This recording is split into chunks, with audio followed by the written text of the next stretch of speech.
Yeah, I picked my companies. Cool. So. Cool. Mhm. Fun. This is just, I'm sure, be around smart people. Yeah.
We do have 4 other applications in, so, but, That's great. like I said, like both of you still have like existing terms to fill, or like time on your like 6 years of being able to serve, so. Yeah, no guarantees, but, I will do everything that I can. Good luck. Last time they were hoping somebody would sign up. That's it. All right. Thank you, Tia. And welcome, Commissioner Warren. Thank you, so sorry, I'm late. That's okay. Doors are locked. Oh, no. Yeah, I was like 1 minute late. Don't be 1 minute late.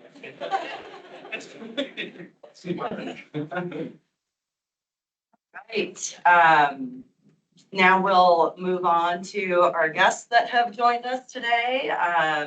Tiffany Antol, the zoning code manager, and Michelle McNulty, the planning director, are going to give us a presentation on the last cap code concepts. We have a preference on like how we do this, if you want us to stand down for. Oh, whoever is comfortable and, yeah. Yeah.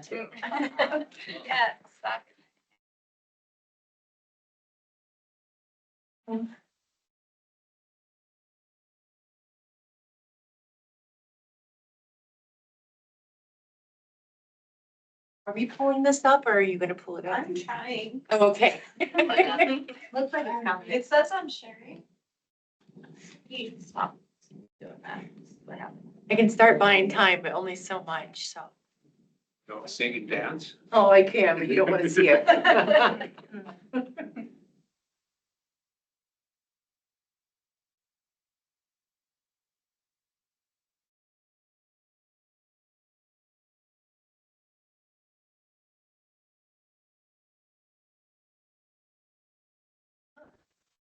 It has been a day of.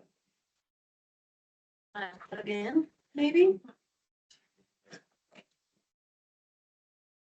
I need that one.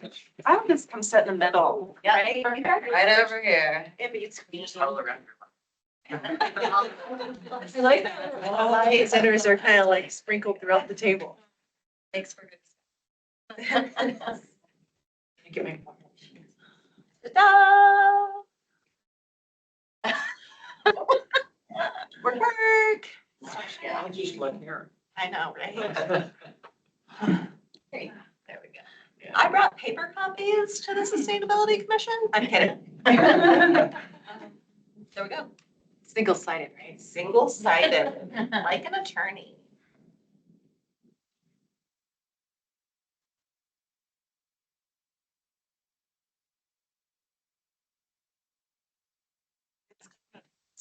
It's gonna do what I want. Yeah, just did. Uh-huh. Okay. Good to go. All right. I'm Michelle McNulty. I'm the planning director. This is Tiffany Antol, the zoning code manager. Pretty sure you know Genevieve Perry, with sustainability, and that's Jennifer Michelson. And so we were here in April of 2024, and I remember a lot of your faces, but I also see some new faces. So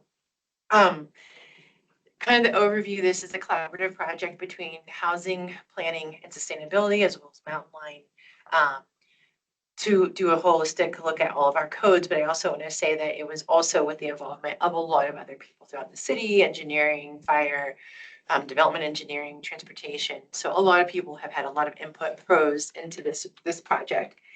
When we were back here in April of 2024, gave you the big overview. So land availability suitability study, which is really looking at what land do we have available, mostly through the lens of that's right for residential development, understanding also what the barriers to development of that from environmental constraints. And when we say environmental constraints, we're really talking about those things that we regulate. And so steep slope, floodplain, tree resources, and then also to look at gaps in infrastructure, which led us to kind of narrowing down from a large inventory of sites, about 52 opportunity sites. By opportunity sites, it was more of a conversation about the readiness for those sites to be developed. So they might not have the right zoning. So they might have rural residential or estate zoning, which is that 1 unit per acre, and not really getting that density that we're looking for.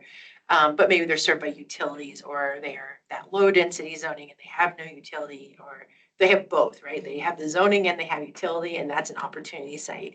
Or there might be some sites that were kind of a mix of those two things, but maybe there's other things happening in the area that means that you might see some reinvestment or investment. It was a greenfield. And then there's the code analysis project. And this is a very comprehensive evaluation of all the development codes and processes to identify areas of improvement towards the city's housing and climate goals.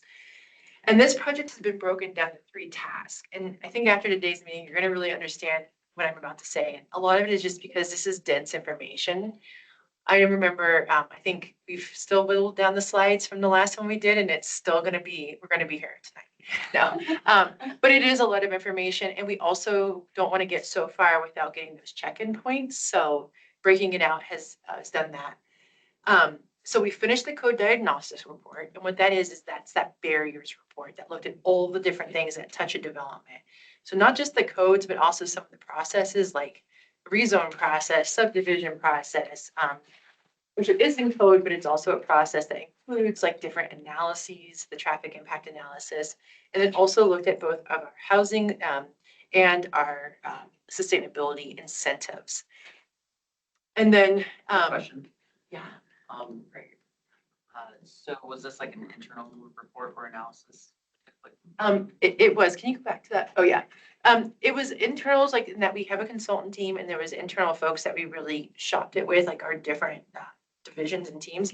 But we did go out to the development and design community who are using these codes to also understand, are these the barriers? Or there's something else? Or are these really not barriers? So there was some outreach, but not the kind of outreach that we're going to start to get into. I kind of call those the fact documents. They're more data points now we're getting into the tough community conversation part of this.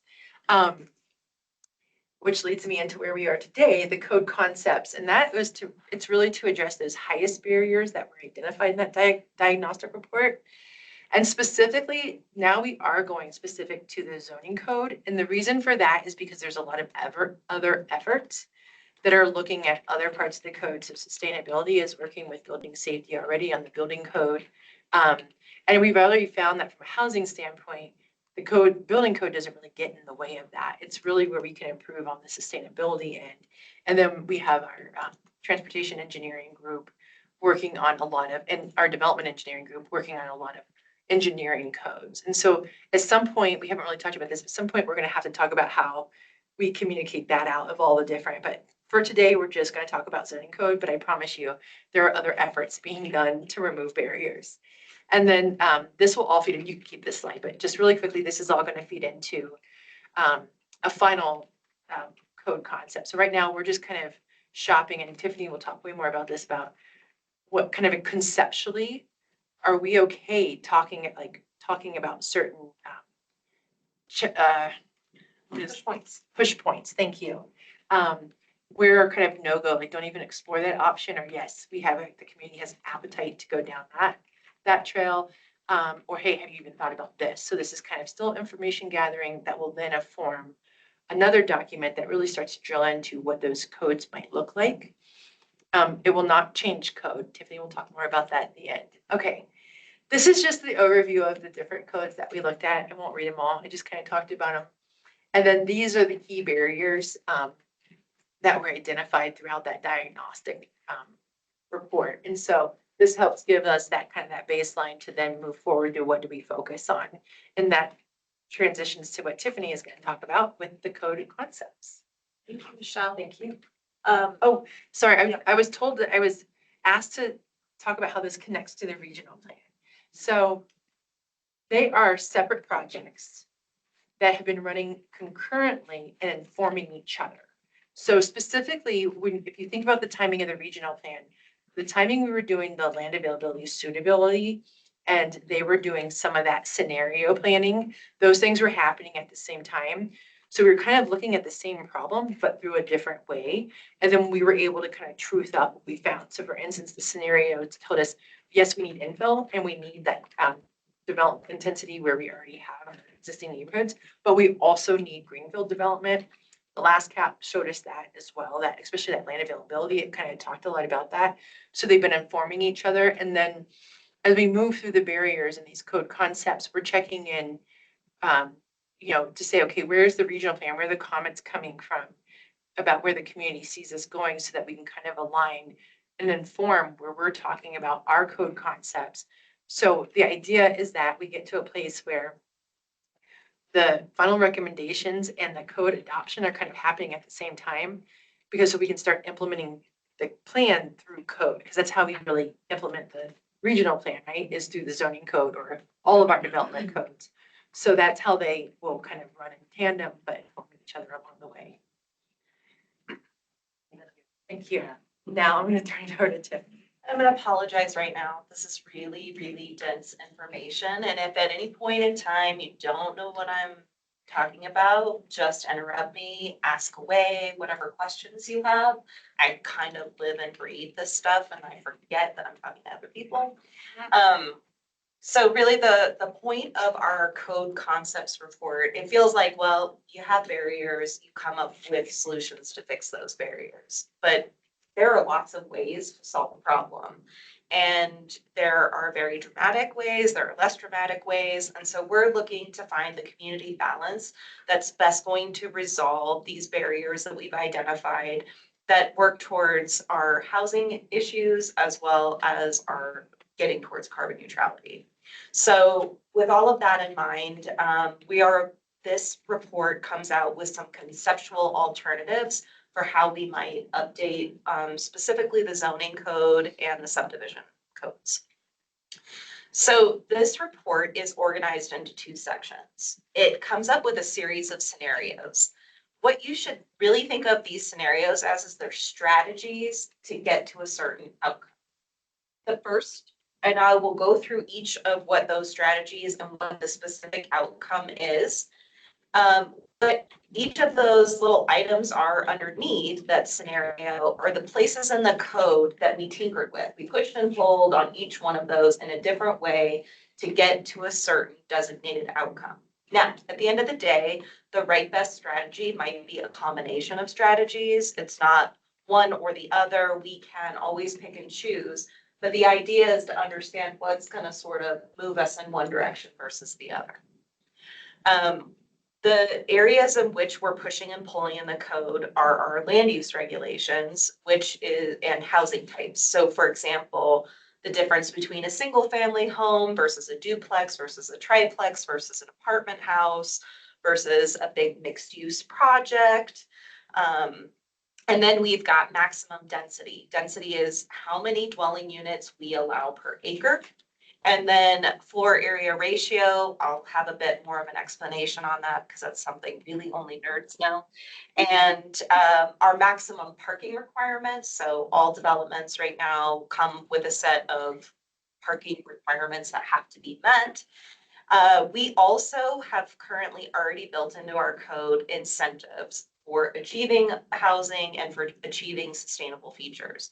The important thing to understand is that we live in the state of Arizona, and Arizona likes to tie our hands to some degree. So there are things that we can't actually mandate development to do. And in light of that, what we do is we try to incentivize, sweeten the pot to get a developer to go in a certain direction. Doesn't always work out perfectly, but we do our best. So a lot of times people will come in and say, why can't you just require this developer to provide affordable housing? Well, we can, because the state says we can't, but we can incentivize them, right? We can give them additional density. We can reduce some of the other requirements that they have to meet in order to capture that affordable housing unit that we're looking for. So beyond all of those triggers, what I would tell you is try not to get caught in the weeds of what all of those triggers are, because you're not going to understand the full ramifications of all of them. What we're looking for is your initial feedback and big level impact on what are the outcomes that we're trying to get to. I do this better every time we're doing it. This is the third time around. I'm figuring You're on fire. Yeah. All right, so like, I just ruined it. I tried writing a script, that didn't work. Anyway, so the next level is this code. These are these fundamental code concepts. These are areas that we felt as a project management team on this project that were identified as significant barriers, but had a lot of overlap in these small places that we want to change area, you know, the push and pull in the code. When you want to allow a certain type of land use, when you want to change the density or the parking requirements, these other overlapping issues became sort of problematic for us. First up, we've got some ways in which to handle sustainability requirements, because there is a scenario where we want to move away from just incentivizing sustainable features and actually requiring them, and how we can best do that when we specifically cannot require certain components that are important to that aspect, like all electric buildings. Recycling. Or recycling. Imagine that, we can't require recycling. And then additionally, things like resource protection overlay. If you're not familiar with the resource protection overlay, most of the cities since the 90s, everything that was really vacant at the time in the 90s, which is actually quite a lot. So outside of this core of the downtown and maybe some of these older neighborhoods that surround it, we applied this resource protection overlay standard, and it looks at preserving tree, slope, and floodplain resources. And there's lots of benefits to preserving those features. One, because the more you work your development with the natural environment, the better your development is going to stand the test of time with the natural environment, as we all learn from today's or recent events. But our resource protection overlays standards specifically focus on tree resources, on slope resources, and on floodplain resources. There are some other components that we do try to consider in looking at that, but our resource protection overlay actually reduces the amount of density a development can achieve. It also, through its own set of standards, can impact what a development can produce in terms of density. The important thing to understand is all of these different standards that I'm going to talk about, they all overlap on top of one another, right? So you got to meet this, you got to meet that, you got to meet this, you got to meet that. And at the end of the day, what do you have left? And so that's a big part of what we're looking at. In addition, outside of the zoning code, we're looking at reduced street widths and our winter parking ordinance and snow removal process. And the reason why we're highlighting those two is because up above, you're going to see that parking, the reduction of parking is going to be something we talk about a lot. And so we want to look at the big picture of what happens if we reduce parking minimums with development. We're liable to see more on-street parking. We currently prohibit overnight parking on the vast majority of streets in Flagstaff 5 months out of the year. But we require all of our streets to be designed with on-street parking. So that's a 12 additional foot to every right of way that we add for parking that can't be used 5 months of the year, essentially. Now, all of those have trade-offs and issues. They have issues with maintenance. They have issues with how we do enforcement, and we'll start to dig into how we are looking at that and some potential best practices that might lead us in a different direction. So just in terms of methodology, there was impact modeling done on all of these different scenarios to look at revenue impacts as well as cost impacts of these potential code changes. So with all things said, can we move the needle? Can the zoning code itself move the needle in terms of getting us closer to our sustainability and housing goals? In addition, there was spatial analysis done. So with all of these scenarios, are we actually able to increase the capacity of new housing? Additional density and new housing can serve both goals. We also then dialed that down to look at areas that have low vehicle miles traveled, or low VMT, to see if there are ways to target density to sort of double down on reducing greenhouse gas emissions related from transportation. And lastly, there was a best practices research, and those last 4 code concepts all had that best practices research completed for it. So the scenarios, and again, high level, the first scenario is all about optimizing our current incentives. So we currently incentivize affordable housing. We give density bonuses, parking reductions for the provision of affordable housing units. And the incentive that you can get is based on the category or type of affordable housing you provide. There are both rental affordable housing units as well as ownership. I will tell you market rate or rental is much easier to work with a developer on than ownership is. And I can help fill that gap in. Scenario 2, elevate sustainability design by making those things a requirement rather than an option or an incentive to get a density bonus. We offset any potential or perceived cost of those, adding those sustainability design features as a requirement with changing the by right base for additional density and reduced parking. So basically giving people the incentive by right, making it a requirement to do, we're just taking it out of the incentive hand and we're sort of making you do the incentive. The scenario 3 is all about supporting sustainability through density and maximizing the market rate housing. It does not require the sustainability elements, however, be part of a development. But the idea here is that density alone can support our sustainability goals. And so maximizing that housing production in our market would have those tertiary effects. This is a sort of a simplification, again, focusing on those outcomes. They increase the overall housing production, that's scenario 3. Elevating sustainable design, scenario 2. Encouraging those incentives, that's scenario 1. And so this gets a little bit into the weeds, but just so you're understanding what those little trigger points look like as we move throughout. Currently, our zoning code, and these are gross generalizations, there are lots of variations to this, but for simplicity's sake, our existing zoning code generally allows in our single-family residential zone, all the way up to our commercial zones, a density between 6 units an acre and 29 units an acre. We require parking for residential units between 1 and 3 spaces per unit. There are situations where you would be required to provide more, but it's on the rarer side. It's generally within that 1 to 3.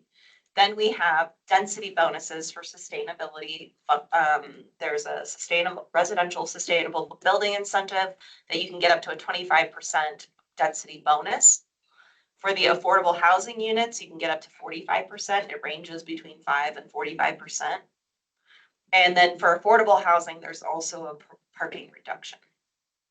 Can I interrupt and ask you a question? I'm sorry. You're talking about incentives. When you say density bonus for sustainability, if they increase the density, they get a bonus, like what's 25%? What is that bonus? If they provide certain sustainability features within the development, then they get to take a density bonus. That's the incentive. Okay, They get the additional housing. okay. The bonus, the extra units are meant to offset the cost of Okay. whatever it is they're providing us.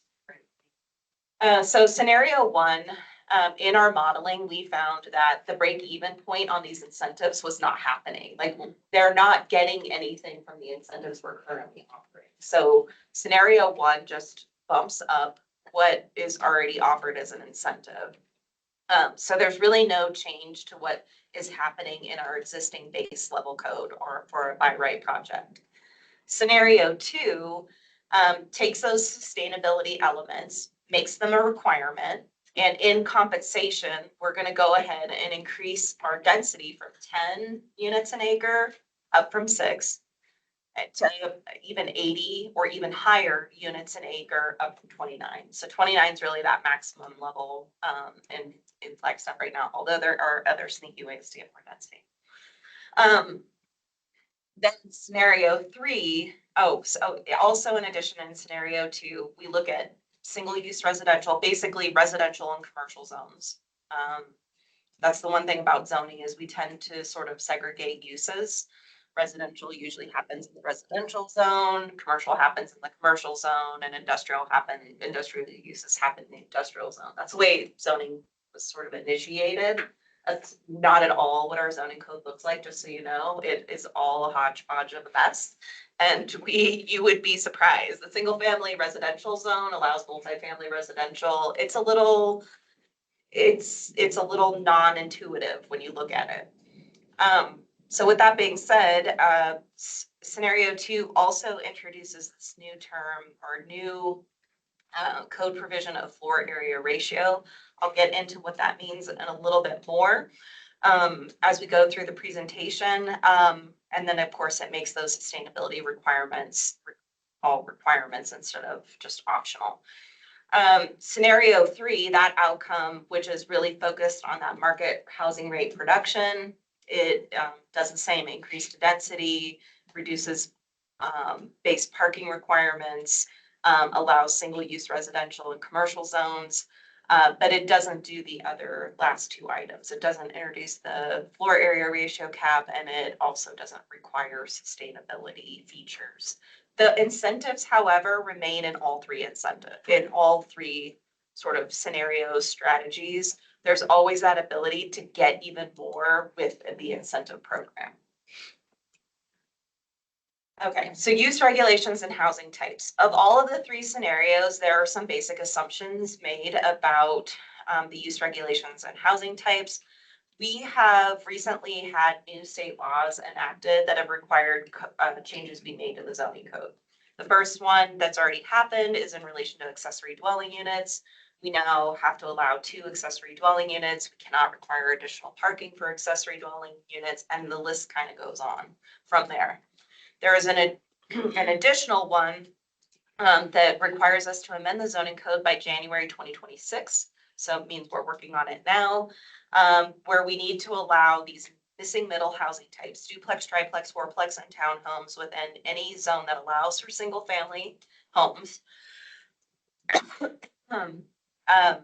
there are some caveats on that.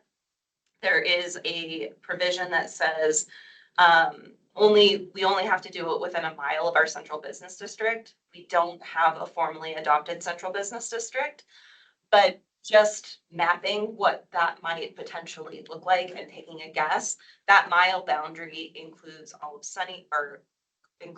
of Southside, Plaza Vieja, all the way up to Coconino Estates. I can't get that out. Coconino Estates, Cherry Hill, in and around the downtown core, the town site historic neighborhood, north of downtown historic neighborhood, and so on.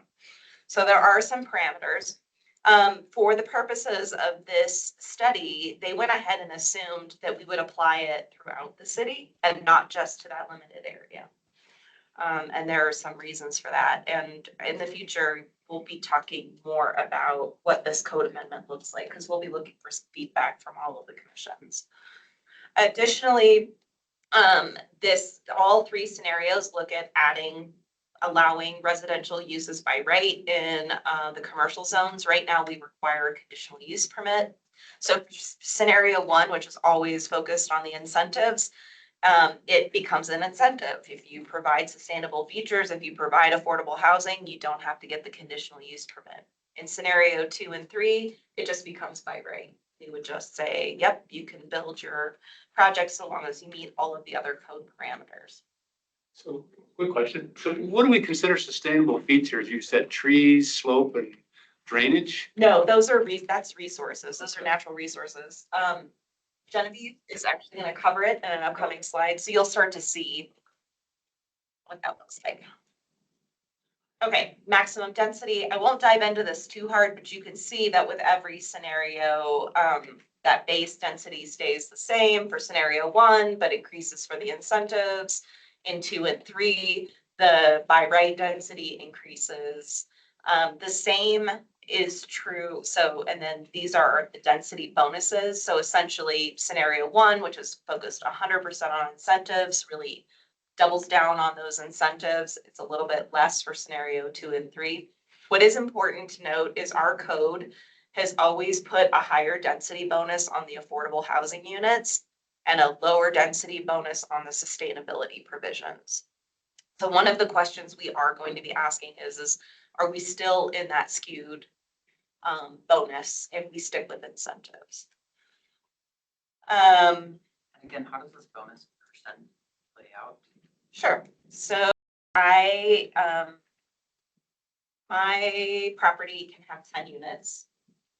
I provide 10% of affordable housing. So 1 unit is affordable. I can take I think it's the full 45, isn't it? That sounds right. I can look it up in the code.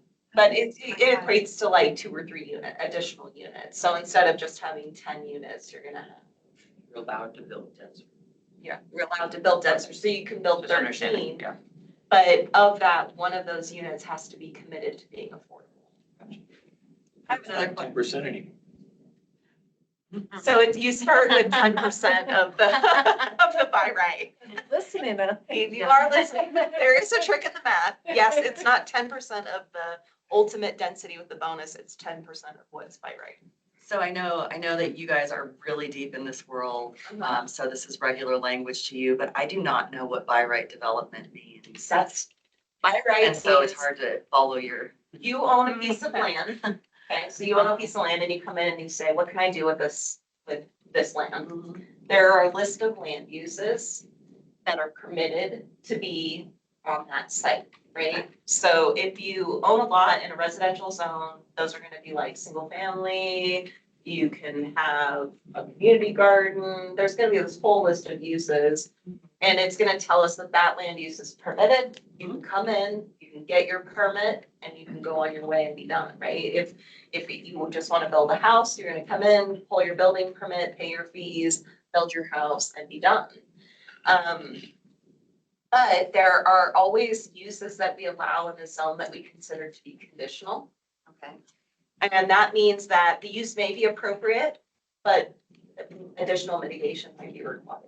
So that could be something like residential in a commercial zone or putting a commercial use in a residential zone. Churches sometimes, well, they used to, not probably anymore. That's a bad example. She's like, don't say churches.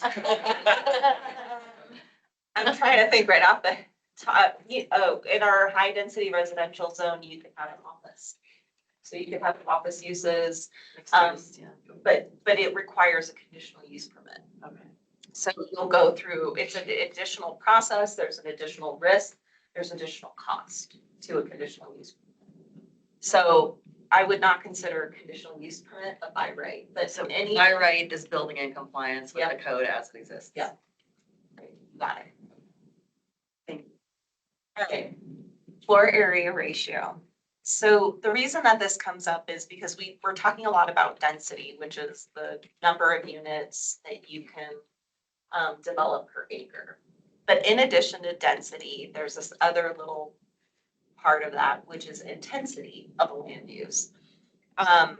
In 2011, when we adopted our zoning code today, we included mixed use provisions that pretty much allowed unlimited density. So you can see those projects today in our environment. Village at Aspen Place, the Hub, Fremont Station, the Standard, I forget the other one down the lane. Those all took advantage of those mixed use provisions and they don't meet any specific density per acre. The Hub is probably 100 units an acre if you calculated it out in terms of number of units and the acreage that it's located on.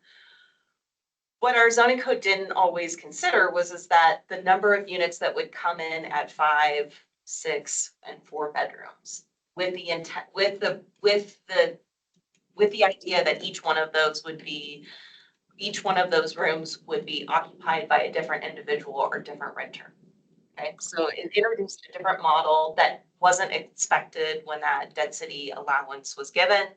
So it set off a kind of chain of events because there was a reaction to the intensity that you get, right? So if you build an apartment complex and it's got 20 units and they're all 1-bedroom units, that's much different living next door to that than if they're all 5-bedroom units. So 25-bedroom units has much different feel, impact, and intensity than 21-bedroom units do. So this kind of brings in this idea of floor area ratio. This is something that we generally only use for commercial development or industrial development. It's not something we generally apply to residential development.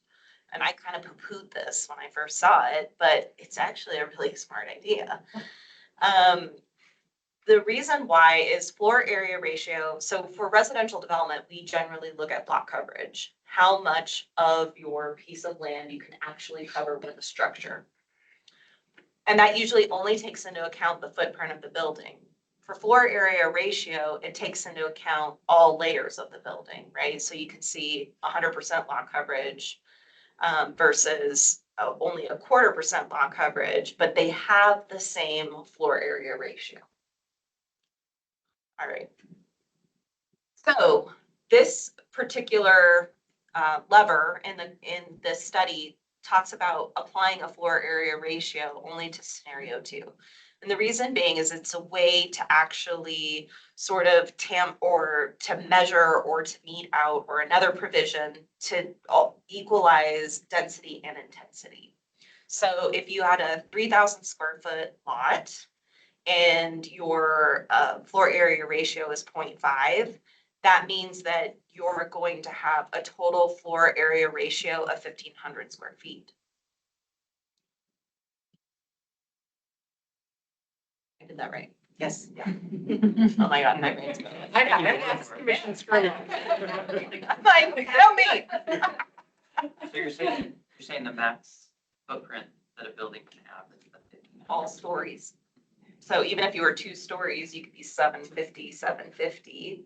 Oh, Or so you- total, so combined. Because that way you're not getting the 1,500 square foot just as like a ranch, which covers a lot more of that, the property, and has a higher intensity in some ways because it's bulking up more of that land. So, And a big part of why this is a good feature is one of the feedback that we often get when we when we work to reduce barriers and code is, well, but is it really going to result in the product we want? So we've changed code. We've made it so you can create much smaller lots.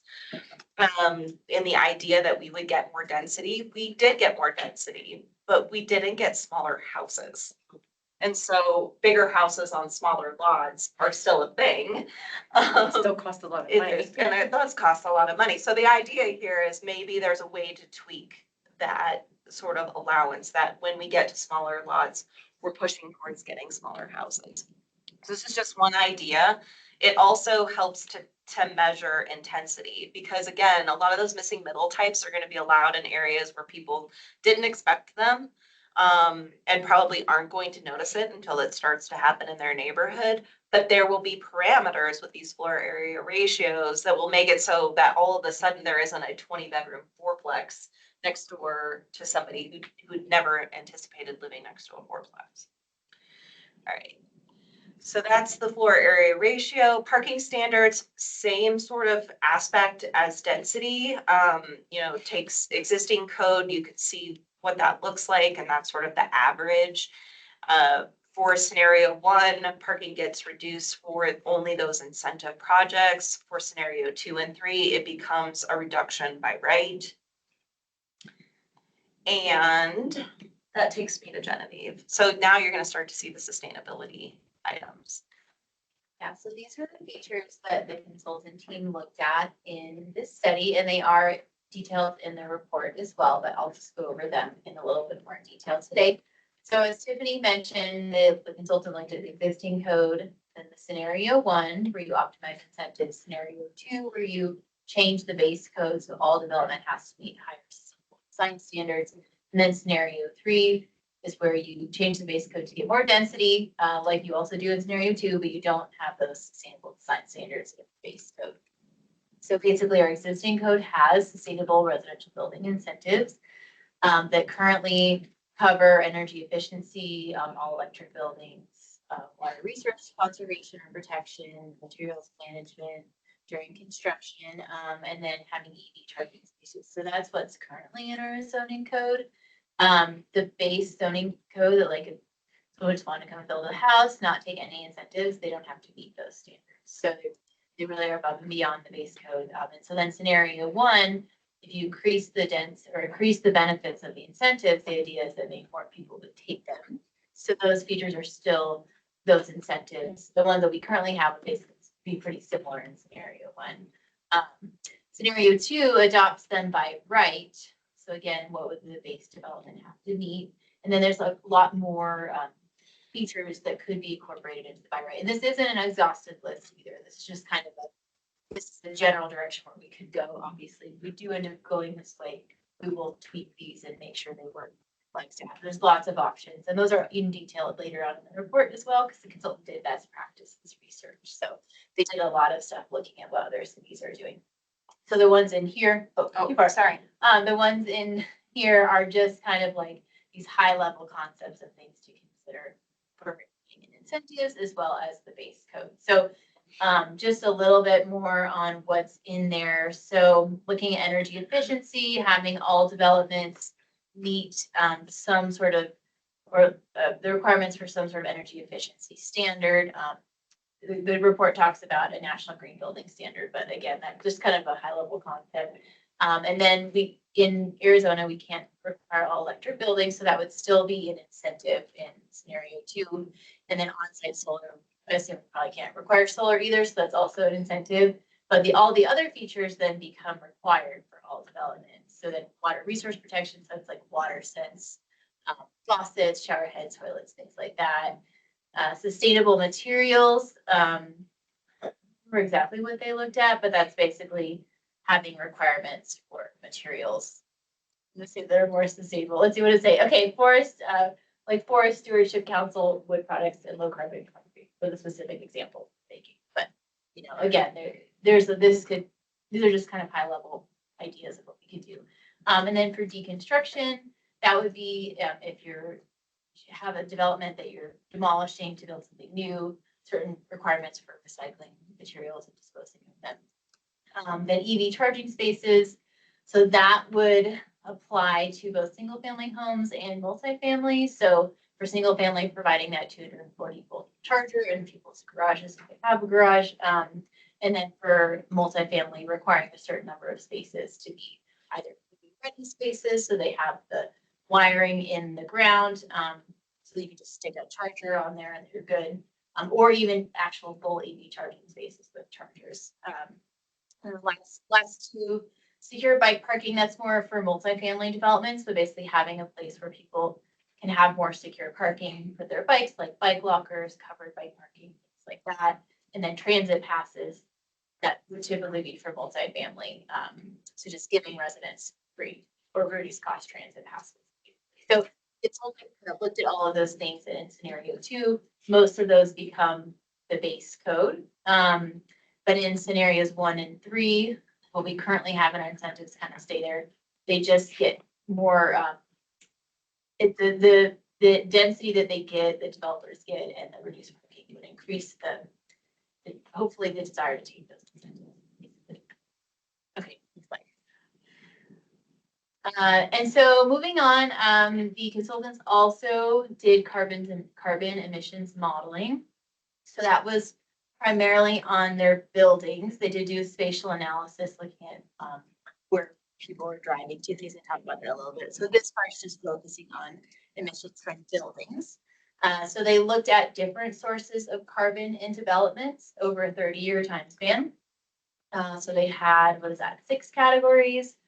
So the first one is embodied carbon emissions. So that's from building materials, basically the stuff that goes into building development. The next one was electricity emissions. So what are the emissions from however the electricity is generated that building uses? Fossil fuel emissions. So that would be associated with on-site fossil use. So if there was natural gas there, that would be from that. Refrigerant emissions. So that's associated with refrigerant use in building cooling services or heating services. The last two are actually on the other side of the balance sheet. So basically biogenic carbon storage. So how do building structure and landscaping sequester carbon, so take it out of the air. And then avoided energy emissions. So how much emissions are avoided from generating less energy, basically. So that they kind of put all those things together to look at which scenarios would emit fewer carbon emissions over time. So this is just a summary of their findings. It's in a lot more detail in the report. Basically, no surprise, scenario 2 was the lowest carbon emission generating overall, including if you adjust the by right standards, so all development is more sustainable. And then on top of that, you have additional sustainability incentives to encourage even more sustainable design features, as well as affordable incentives. So all 3 of those in the green, they're lower than most of the other ones across the other scenarios, but you'll see in the other scenarios, all those yellow lines, those are all either existing code or base code and using sustainable incentives in scenarios 1 and 3. So you can say that the sustainability incentives do reduce carbon emissions over time, and the scenario 2 performs the best in that category. Okay, that's it for me.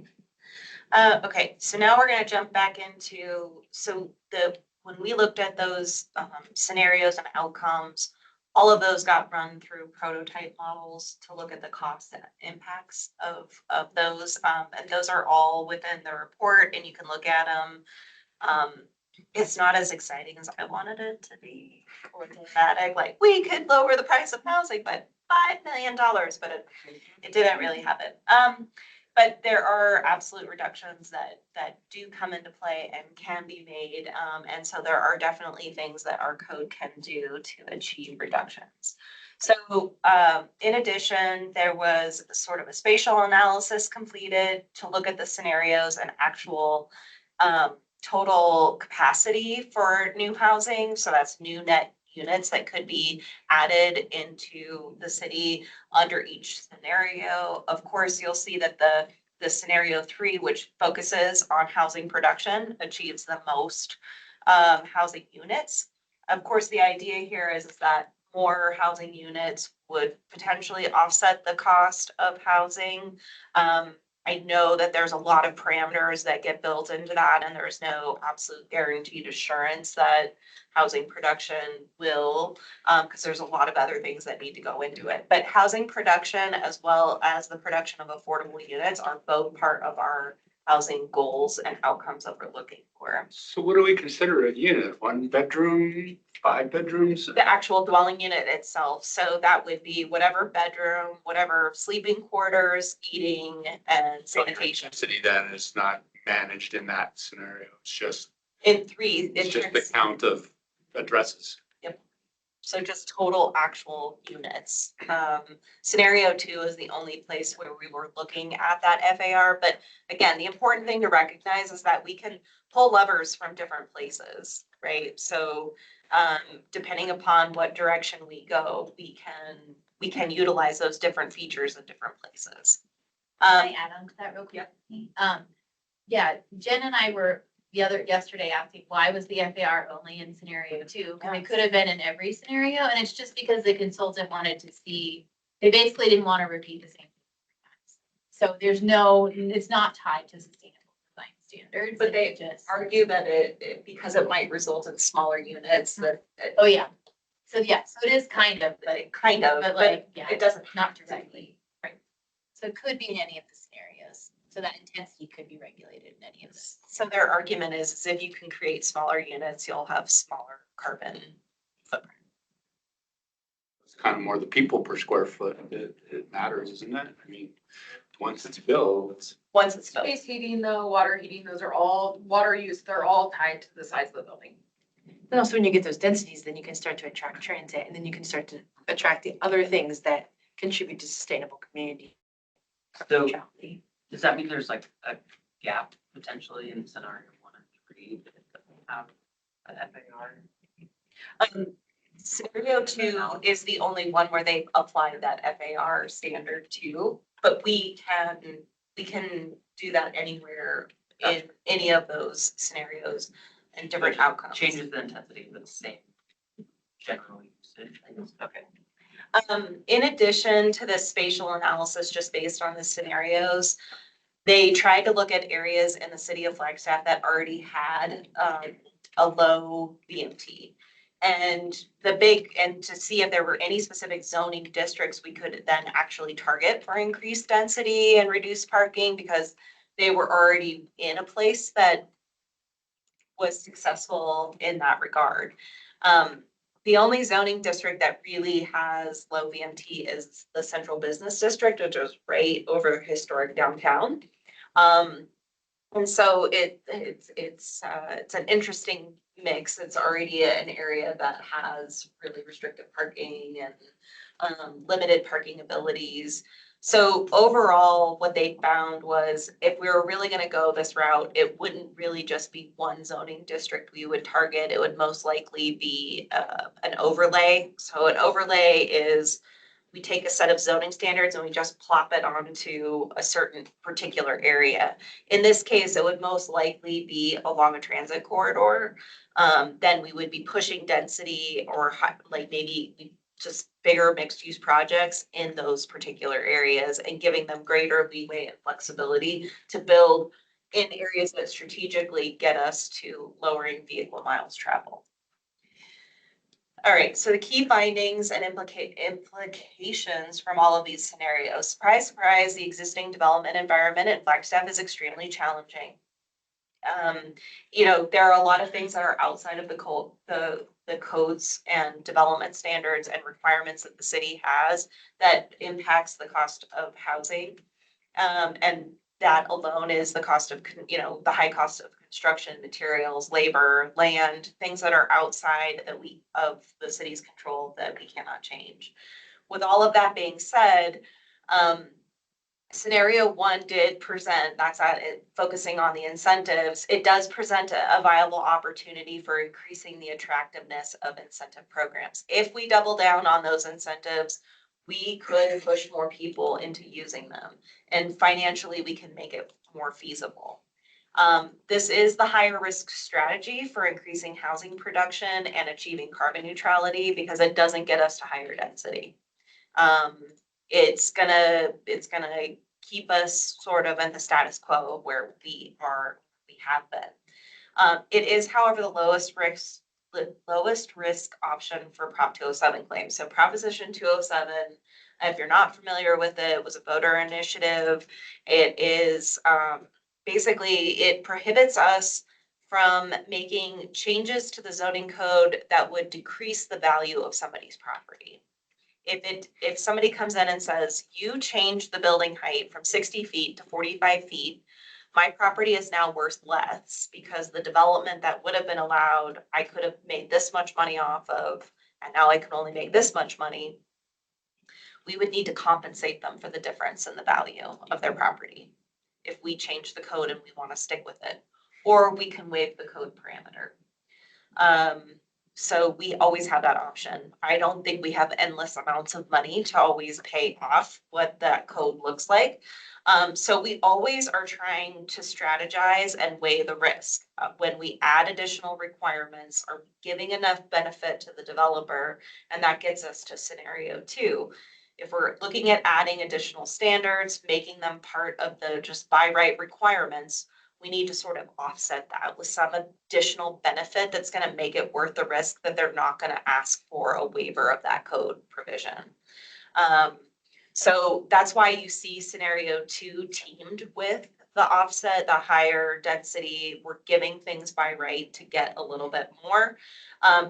That giving also helps increase our capacity for housing, which also has additional benefits towards our housing goals. Scenario 3 did also achieve similar results as scenario 2 in improving housing outcomes, but it didn't elevate the sustainability outcomes as high as scenario 2 did, obviously. So what are our goals, actually? I mean, I saw the numbers of potential houses under the scenarios, but I mean, what, is there an established or expressed goal that we want to have? So the housing, the Connecticut housing plan as a goal, I call it a conservative goal. We're really trying to base it in reality, projecting forward 10 years based on what the last, I'm not sure how many years, maybe 20 years of housing production looked like. So it's a number of, I round up to 8,000 units total. And that does include market rate. We want additional goal is to have 10% of those 8,000 be affordable, like officially affordable, reduced rent, So yeah, we're looking at an 8,000 number, which feels doable, but of course, I think we're seeing this in the regional plan. It's really hard to identify what is exactly our need based on underproduction and population projections and everybody in Phoenix coming up here. And so I think it's been hard to land on, I think for the regional plan purposes, those scenario planning activities we've had over there on that project, they've bumped that number up closer to like, I believe it was like a 12,000 housing unit goal for the purposes of that project. But this project doesn't really identify like this community needs X number and this is why, it's just like, you just need more. And so, and I was actually the other day, I was looking at some of the comments kind of around this where, especially in the spatial analysis section of the report, where you do literally list, in citywide, these are the housing production numbers under each scenario that we could look at. It's like in the tens of that, 20,000. That's all, it's looking at all of our land. And it's looking at all land, all zoning, like the zoning, the capacity for housing under all zoning categories. They just did these broad kind of estimates. So that's what the consultant was able to do. But they were like, always shoot for more because developers are likely to develop slightly less for various reasons. Like we're not always gonna get the max of the max, Sometimes it's because of even constraints on the ground. I mean, we see that a lot with sites that have a lot of topography challenges or true resources. I mean, it's that some don't deliver higher density for maybe personal reasons, but sometimes it is actually dictated by the actual viability of the land to have that. What do we expect from this state trust purchase that just happened? The one out by Woody Mountain. Yeah. So That's a whole other conversation. They've been coming in early. They've been engaging in the regional plan process and engaging with staff early. I don't know what they will ultimately do, but they are looking at, they're currently zoned that rural residential, but they are definitely looking at, they are a local developer. They have a partner with some local developers and they understand some of our housing needs. And so I think that we will see a creative, maybe less than medium, density residential, but I think they're kind of targeting that area. 4 or 5 an acre. Yeah, they're definitely looking at a creative way of developing out there. I don't think it'll be what we see out in other greenfield development areas. And I don't mean to be dramatic, but Flagstaff is special in so many ways. But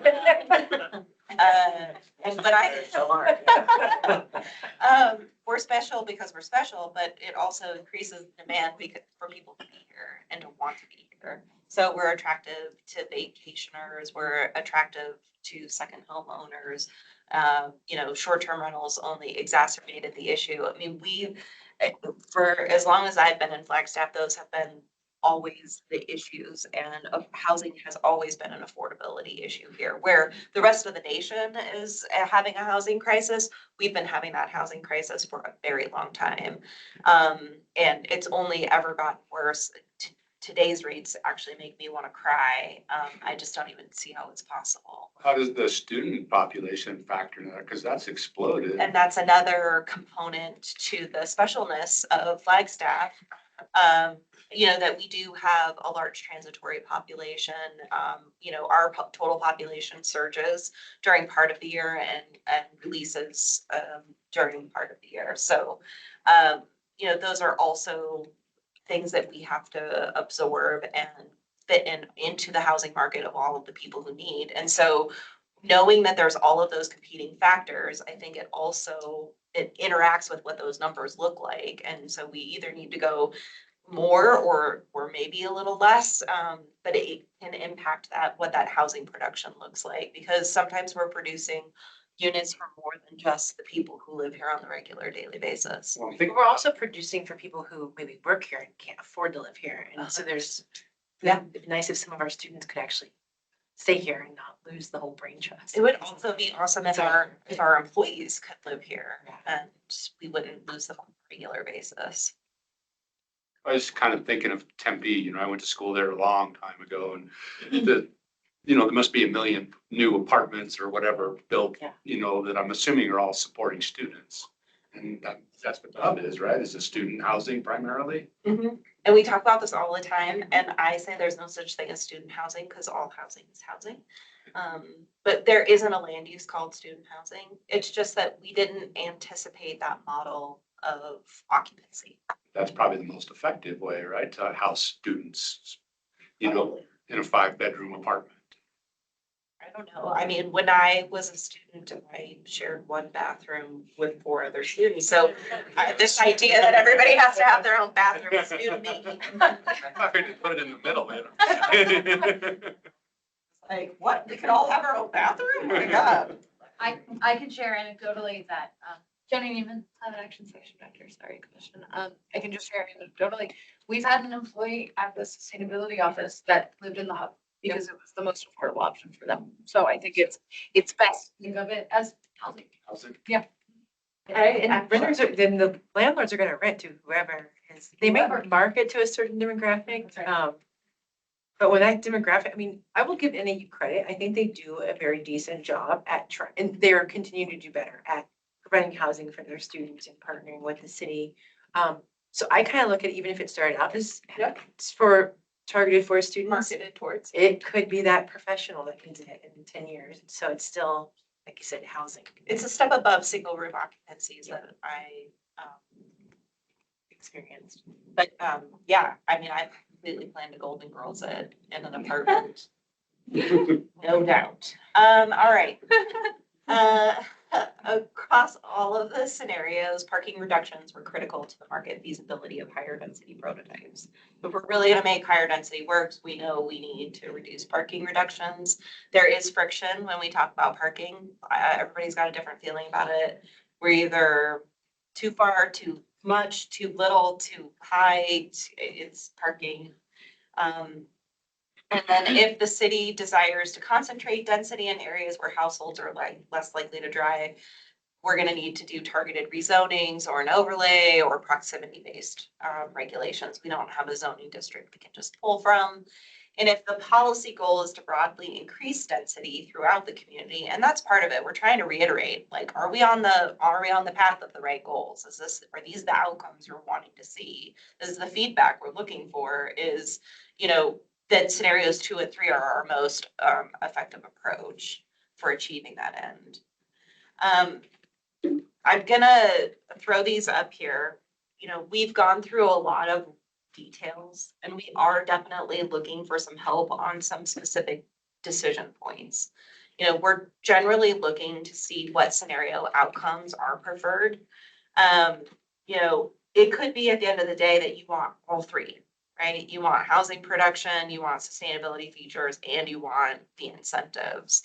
And so as you look through those scenarios, which one kind of gets you to the medium of trying to do it all, right? If I always look at it as like, when you try to make everybody happy, if everybody walked away a little bit unhappy, then you won. It's kind of the same thing with the scenario. If you want it all, you won't get the highest of each one. But if you want to focus on one topic, then yeah, you can really go for that one. If it's really getting affordable housing, really run up that incentive. But if it's housing production and sustainability and housing affordability, then we probably have to, balance the three, and you don't get one as high as the other. So generally what scenario outcomes are preferred, and I get that this is a high level question to ask just to anybody, but are there certain zone districts where you think it would make more sense to apply a different scenario or approach? In your mind, I think of this as residential as opposed to commercial. So a lot of cities where they focus big, heavy density happens to be in their commercial zones. And the reason they do that is because generally there's less impact to those single family residential neighborhoods because they're not usually adjacent to those higher intensity commercial zones. And you already expect a higher level of intensity from commercial zones. They generally have higher levels of travel affiliated with them. They have more demands placed on them. So that's where most cities have pushed their higher density projects. Should the density bonus between affordable housing and sustainability remain or be equal? And then do you support moving forward with substantial parking reductions? There are, of course, trade-offs to that. We've definitely had projects that have come in with the hub, for example, has very limited parking on site. And there was a lot of community conversation about that and a lot of feedback and concern about what that impact would be, especially on the historic Southside neighborhood. And, at the end of the day, that development ended up basically purchasing or renting or leasing spaces from NAU to sort of offset the deficiency that they had on site. So being right next to a transit facility, being right next to NAU, being within walking distance to a grocery store was still not enough to not make people bring their cars. You're not gonna get anybody out of their car in Arizona. I think it's a pipe dream, but. So with all of that said, in that particular situation wasn't enough to drive down that demand. Now, I wonder what happens if that leasing stops and if that manager happens to manage it in a different way. But I mean, of all of the dream things that you could have to support that high density project, they still ended up going and looking for more parking.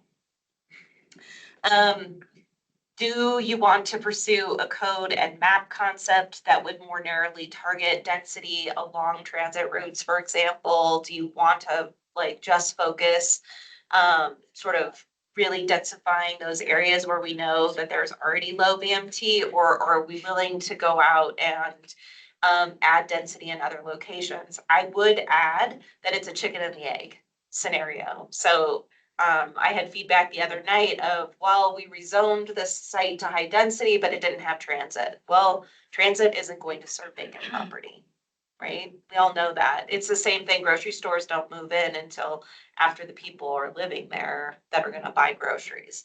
So it is a chicken and the egg situation. I mean, we can continue to double down and enhance what the transit network we already have, or we can build densities to grow our transit network and make it even more valuable to our community. What are the developers saying? I mean, what do they, if they could just run rampant, what would they do?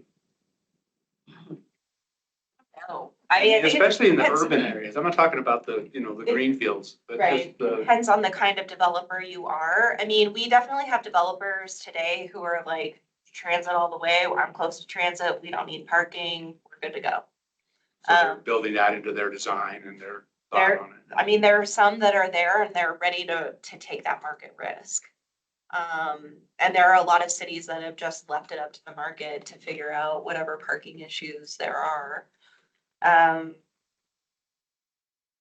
You know, it's always hard, right? So when you deal with the chicken and the egg situation, you don't yet have the infrastructure to maybe support, there will be times and periods of uncomfortableness when you have to wait for the transition to get to where you ultimately want to be, right? Is it fair to say, like, I feel like our code is fairly progressive, especially in the context of Arizona, but even in the context of a lot of other code, we're very progressive. So to that question, I kind of feel like they would just do more of the same. Because they're not, I don't think they're highly limited. They may feel like they, I think that's, or maybe it's just a perspective, but I don't think they're highly limited. I think it would be more of the same. I mean, it's funny in terms of parking, with residential development, they usually always want less. With commercial development, they always want more. Well, I would think the market on a single family home, no one's gonna buy a house without a garage or parking in their driveway, are they? I mean, I have we hard time don't- believing that. Well, we don't require it, and they do. So yeah, I think they're gonna build it. We don't require you to have a car. Yeah. We don't say that you can't. We don't say that you can't. It's a moot But to point. sell the house, they, But they always build them. So Yeah. to your point, yeah, they're gonna build a garage. All right, guys, we've got an hour allocated for this on the agenda. I know I have one more question. Great conversation, though. Thank you, Tom. I have a question, Commissioner Carlson has a question, Commissioner Warren has a question. So can we try and just get through this in maybe like 5 minutes, short answers? We got And a couple more slides to get oh, through. you do? Just Oh. real quick. Okay. Just. I'm sorry, I thought this was where you're asking us what we think. Oh, this is just, so if we run out of time, I think, what is like some next steps? Yes, I mean, next steps will be, we can send out this presentation to all of you. We will send you, there's a staff summary that does have these questions posted. Please, if you have specific feedback, we would love that feedback. We would love it to go through Tia. And then Tia can redirect to us as the project management team. And then we will use that to help inform as we continue to go on to other commissions and to council. So we met with the Housing Commission earlier today, which is where we had to refine this a little bit, but one of the things they ended up with is that we're gonna come back next month on their agenda to just talk through the questions. They kind of really wanted to do a deep dive into that, so I would extend that to you all as well. We're going to present to the city council on February 4th, so same information, but we already know the tea leaves say this is too much for any one commission to digest in one night. So we know we're gonna be getting on their agenda to like, here's the thing, here's the dialogue, right? Here's what we're gonna tell you, but then come back the next month to really start to get their feedback. And so I think we have more time now for you all to kind of collectively get your feedback, whether you want us here as part of that, or you just want to do it on your own. And then kind of have that next opportunity as well. okay.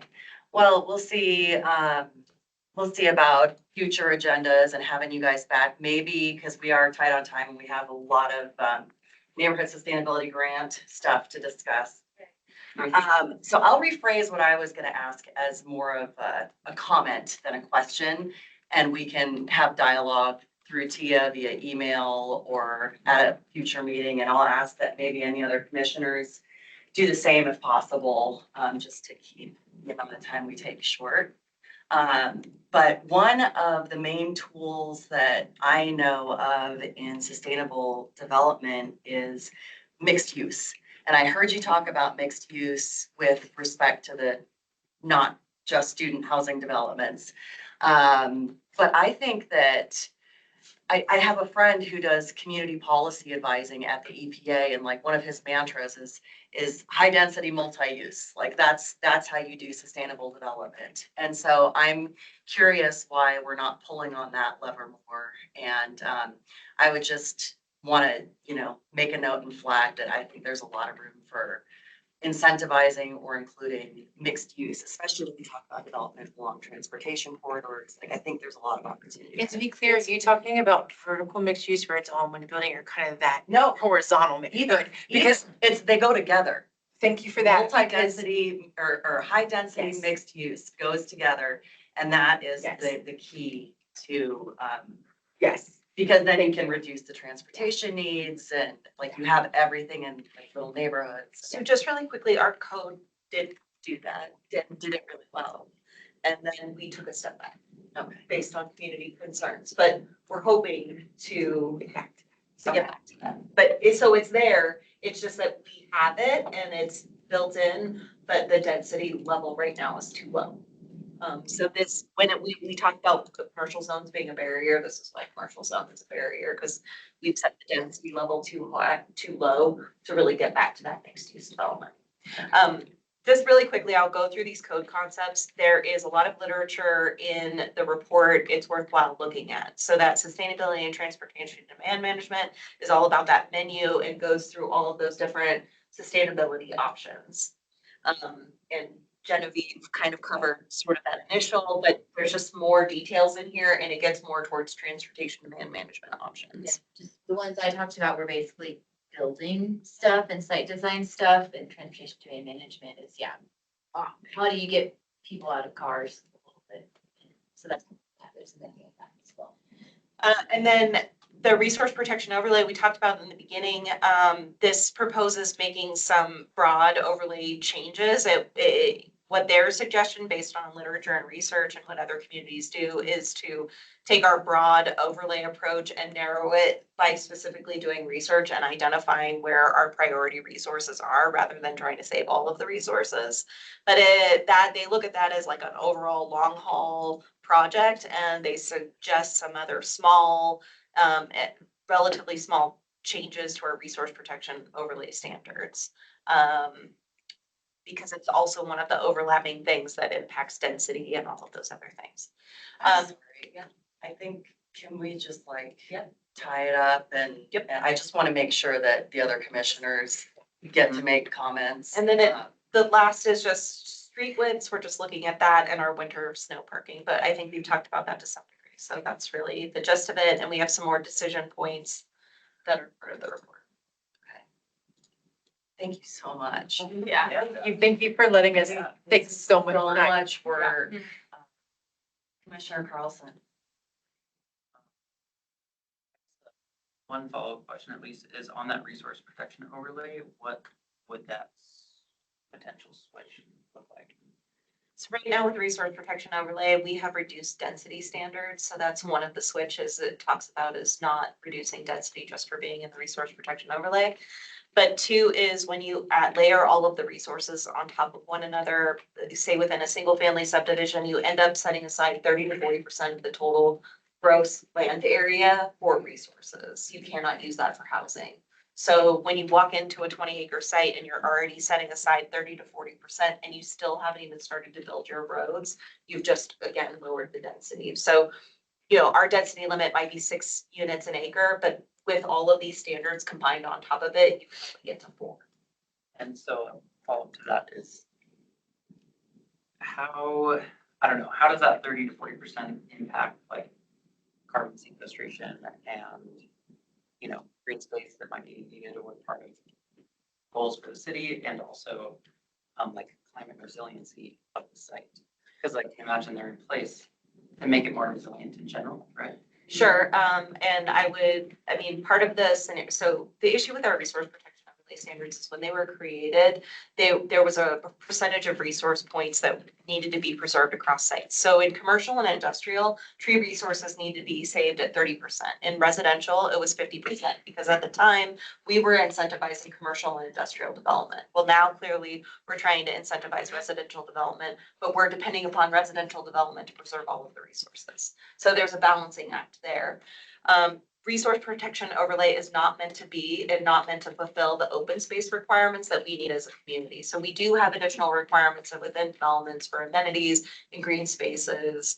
And it's not meant to fulfill that. In terms of Economies and other kind of requirements. right, so we do have other landscaping requirements, but when you look at what we've done over time in terms of resource protection overlay, and you see what is naturally occurring in terms of wildfire and the conflagration with like massive fires and whole communities burning, we need to take a health, life safety component look at what we're saving resources wise.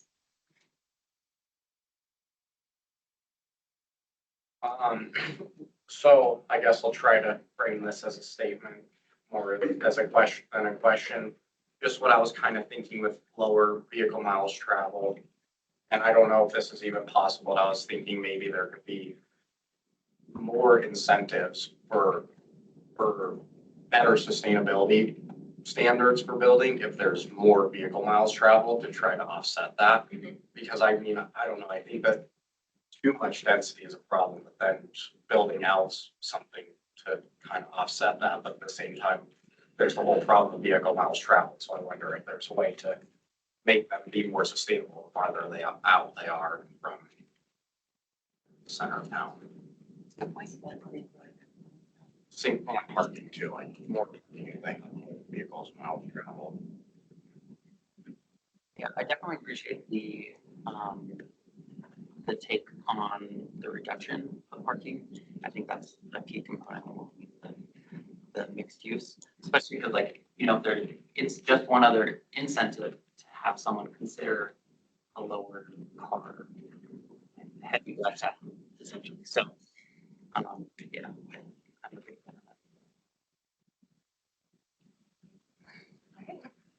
Well, again, thank you for all of your work Thank and you, for guys. sharing it with us tonight. Thanks for having us. You guys are awesome. Yeah, good work. It's like a 20-pound sandwich. In and out. Wonder my stomach. Thank you. Great. Thank you. And so again, some follow-ups on that, if you're good. Feedback on the summary. Those questions. Yeah. Yeah, we'll get the special information and if there's interest. Yep. Mhm. Yeah, we could maybe put like 20 minutes or half an hour. And, you know, Talk will come. If that's what it. Yeah, I'm definitely curious on our role. Yeah. Yeah, absolutely. And do we, before we lose Genevieve, is there a date that feedback is listed by?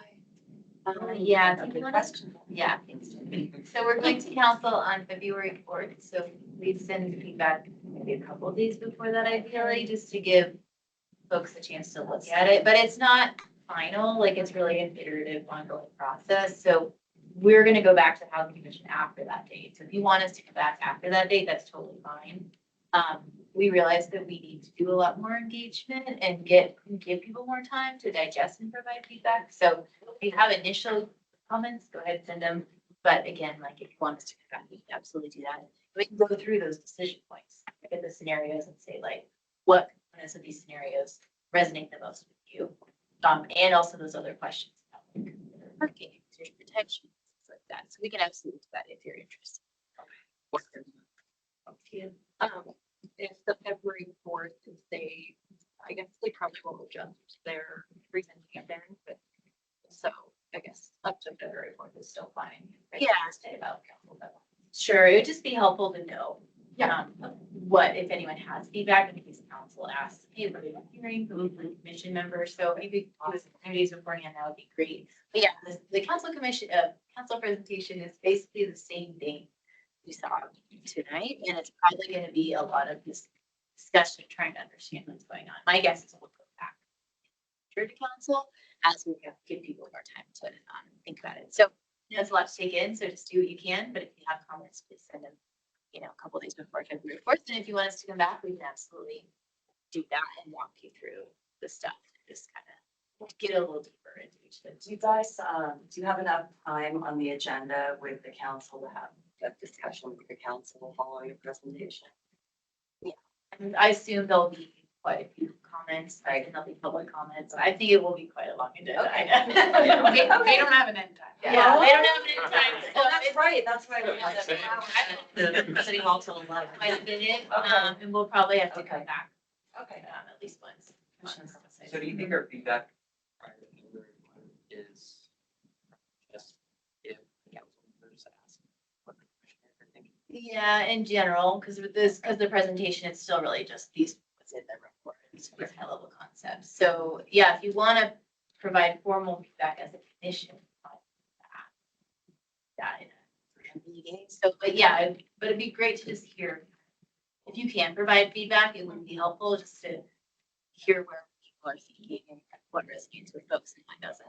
Even if it's a gut check, even Yeah. just like, this is what I have more questions about, like, Yeah. we're really open to anything, it doesn't have to be, you don't have to study this for 3 more hours. I just want to encourage. Thanks for saying that, Jenny. Yeah.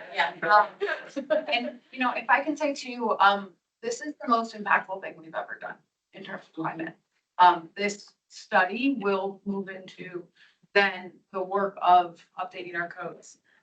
It is informing the regional plan, as Tiffany said, so, it's incredibly important. And so that's not to say spend 10 hours on it over in the next week. It will be an ongoing conversation, as Genevieve said, but this is really where the rubber meets the road in terms of sustainability, and our commitment to meet our goals will really depend on what we're willing to change in our zone. Yeah, whatever you can send, please go ahead. It can be a half-baked idea. That's totally fine. So then we can come back. Happy to come back if you all want. Okay. Thank you. Thank Thank you. you. Thanks, you guys. Thanks, John. That's still another anecdote thing back to you, Commissioner Melton, that my partner and I actually did get rid of one of our cars this last year. We own Car Light. Yeah, So it is possible in Arizona, Flagstaff. right. Yeah. Anyone under 25? We're both over 25. I'd like to remind us, there are lots of people in our community that cannot drive, that do not drive, that cannot afford a car. Yeah. Yeah, it's easy to have like a car centricity framework just like in our society. And it's good to like kind of push that around to see where we can flex that, especially in sustainability standards. So, yeah, thanks. It's been a very positive experience. You live in the middle of things. No, we live in West Flag, west of Milton, actually. Okay. So we only usually drive, we're like driving to downtown, we're at East Flag usually, so. But we even like rode our bikes all the way to Eldon and then hiked Eldon. So, Wow. Yeah. That's awesome. There's some good biking trails out there, yeah. All right, we have 30 minutes left. So let's dive into our conversation about our grant review. Wait, we're not there yet. We're not. There is one of last year's recipients. Oh, you're right, sorry. That's okay. I added this, Yep, okay, yesterday before 4:30, so. to you, Tia. Yes, one of last year's grant recipients has suggested a budget change and site extension request. We had a meeting actually this morning with them, so I wasn't able to get it into the agenda in time, so I'm just gonna share basically their email. We had some really good back and forth. I was not thrilled with their initial request, I'll be honest, but we got to a point that I'm much happier with bringing to you all. So this was a partnership between Sharon's Attic and Housing Solutions of Northern Arizona, reducing waste and creating value, NSD project from last year. So they are coming up on the end of their like project year. I think they got $4,600 they were the top scoring project last year. And so they just actually came way under budget on their workshops that they held, which ended up being very popular. And so where they landed is they're going to actually host 4 more workshops between now and April through the actually Sustainability Office's Earth Day event. And so that is how they plan to spend the rest of their funding. And these are community focused workshops to use stuff that are coming into the thrift store and then bring more people into their thrift store, which helps benefit one of the women's shelter too. And so it's a really cool intersectional project. And yeah, I would definitely recommend your support on where they got today and this morning. So Is there just asking for time extension? in the budget adjustment that they just came way under budget on their first 2 workshops. So budget down, decreasing the budget. No. They want to money to give a few more workshops. Yeah, exactly. Yeah. Okay, so that's the adjustment. Yeah. The price per workshop, okay. Well, thank you for doing all the hard work and negotiating and discussing their terms. I make a motion to support. Yeah, I mean, I second. Yeah, okay. Yep. To support this sustainability grant budget adjustment and time extension. Hopefully I get the information and make this teacher see more about the workshops. That'd be great. Okay, great. Okay, now let's talk about our neighborhood sustainability grants. And I think we can actually do this in less than 40 minutes. And we can do it in less than a half an hour as well. I'm being optimistic today. So what we basically want to talk about is the process, and particularly for commissioners whose first time this was reviewing the neighborhood sustainability grants and going through the process. You know, I'd love to hear feedback and comments from you. And one of the most important things I want to make sure we discuss today is addressing what to do in the future if we have a discrepancy, a large discrepancy in the scores, because that was really hard in the moment. I thought we worked through it and talked through it well. I'm you know, the outcome was what it was. Compromises don't make everybody happy.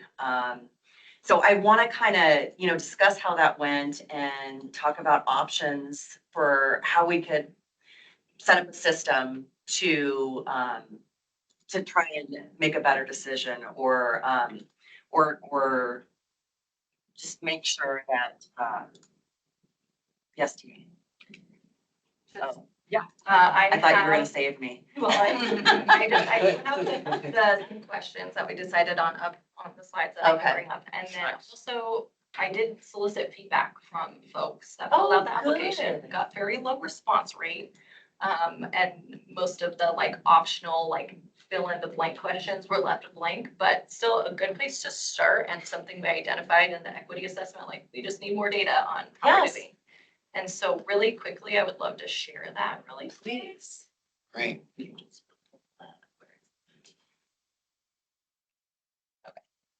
So I'll read it out loud. You know.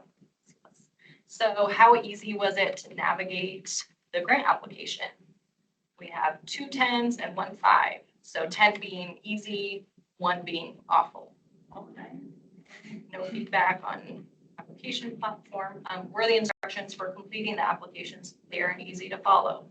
2 10s and 1 5. Did you experience any barriers related to accessibility while completing the application? 1 yes and 2 no's. These were anonymous, by the way.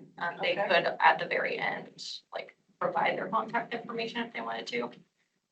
Did not get feedback on what that was from this individual, unfortunately. How would you rate the quality of communication from the city throughout the grant process? Nice work, Tia. Let's see, did you use any of the grant support opportunities, including the grant workshop, virtual or in-person grant support hours, email support, video recording, etc.? We have 2 yeses and 1 no. I did note that the person that had a harder time with the application, said no, but I mean, I Say still it want about it it. I'm to gonna be think yeah, about it. I want it to be either way, so, I mean, yeah. How would you Great. rate the level and availability of support and assistance on the application? 10 out of 10 for those folks that did. Was there anything that prevented you from using the available grant support opportunities? So like barriers to accessing them, they said no. And then any additional suggestions? A call out. Call out, yeah, that's very nice.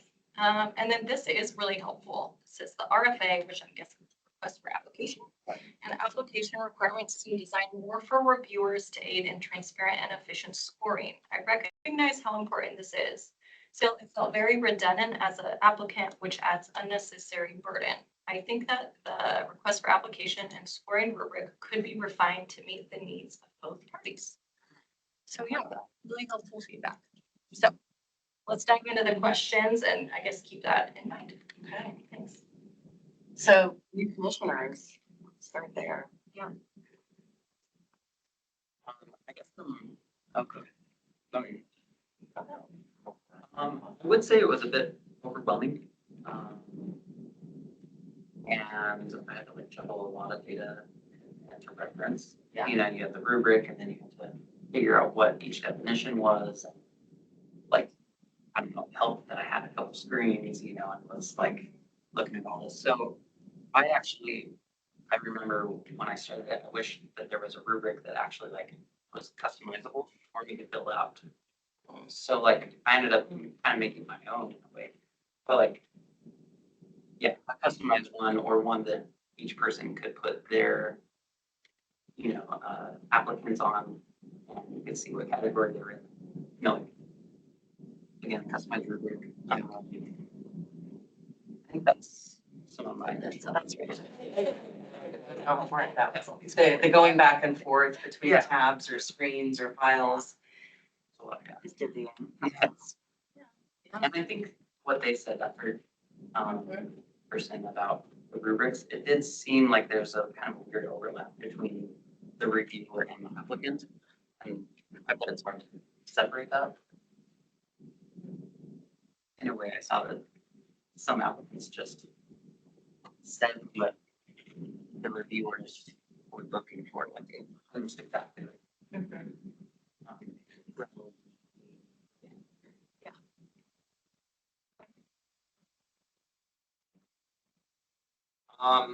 Yeah, I totally agree. I think somewhere that like it's a central place to look at all the different things or where, what category they're in, things like that would definitely be helpful.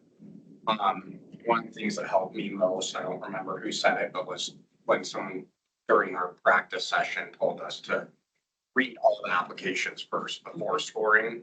That helped me a lot, because at first I was like, had nothing to really relate to on what the score was.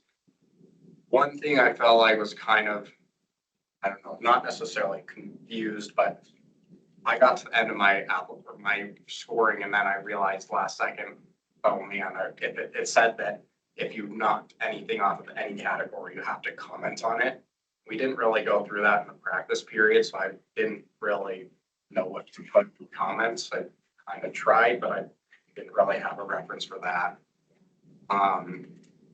And then I don't know, I mean, I think that our practice session was definitely helpful, but it could have been better to just kind of more briefly go through each category and have made it through the whole scoring section rather than like just two different categories.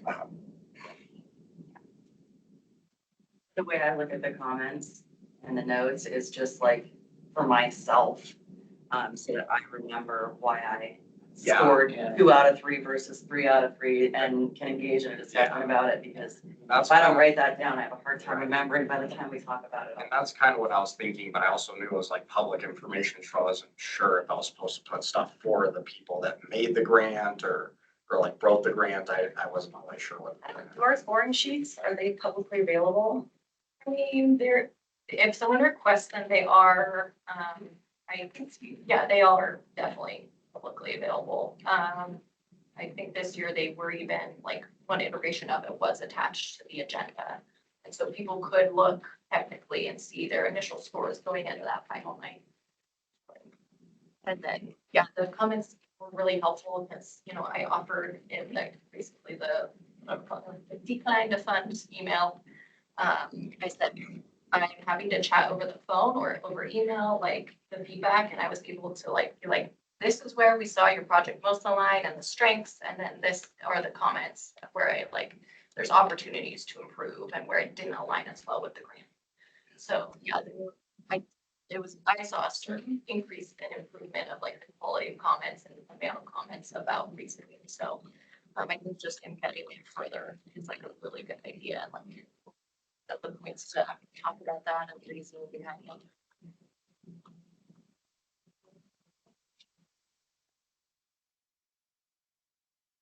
I was, on our practice evaluation, after we did that, I went to look for that garden and it doesn't exist. The whole school doesn't exist. Or at least not at the address that it was listed. That's where I went. They are building their school. So, anyway, so it funded to a place that didn't, that it didn't, Did they move? did it move? They're building a new school there. Oh, okay. So they just haven't built, they want to build the campus first and then, so basically their construction got delayed and then. But it's right there next to the basis, is that right? Yeah. Oh, okay, yeah, I went there. It's currently under construction on Yeah. the site. You should have been able to see the construction. Yeah, but I didn't realize it was the future school for the, what was it? What was it? Okay, So, let's stay focused. yeah, well, okay, well. Do you have any comments? You know, I was at the center of most of those controversies, I think, you know, of the disparate scoring and stuff. So I think there's a real challenge in trying to completely objectify something that's subjective in a lot of ways. And so, I don't know, I didn't mind the conversations. I don't know that I'm so interested in systemizing, you know, it to such a degree that there is no room for you know, debate and some of that stuff. I was a little bit surprised. The only other comment was, you know, I kind of was pushing in the beginning to try and how do we democratize the application a little bit more. And I was kind of surprised in a disappointed way that it didn't seem to make any difference. You know, most of those grants did come from professional, you know, writers and organizations. And I'd, you know, be kind of curious if there'd be some other way to approach that to get a little deeper into the community in terms of, you know, getting applications. Yeah, I guess if we're moving on to the question of how we.